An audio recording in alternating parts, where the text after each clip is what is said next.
এগুলো তো পাহাড়ি বেগুন, না পাহাড়ি না, এটা হচ্ছে কলাতিয়া, কলাতিয়া, সরি। ও মাই গড, আমার তো এখন আফসোস হচ্ছে কেন, মানে এটা এটা কত 1 কেজি হবে না? হ্যাঁ, সব থেকে বড় ওইটাই 800, 1 কেজি গাছ, এটা 800 গ্রাম, মানে 1 কেজি গাছ 800 থেকে বেশি হবে, 1 কেজির কাছাকাছি। ওটাও বড়। ও মাই গড, আমি এখন এই বেগুন খাবো, ভর্তা খাবো। এটা হচ্ছে কলাতিয়ার বেগুন, মাই গড কি দারুণ, ওয়াও। আরো আছে অনেক বড় বড়, এটা তো আরো বড় মনে হচ্ছে, ভীষণ বড়, ভীষণ বড়।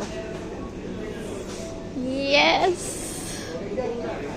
এই বেগুন এটা তো 5 জন 6 জনও খেতে পারবে একটা ভর্তায়। এটা তো 1 কেজি হবে, 1 কেজি। ওয়াও, দারুণ। এগুলো হচ্ছে ফুলকপি, এটা হচ্ছে ব্রোকলি,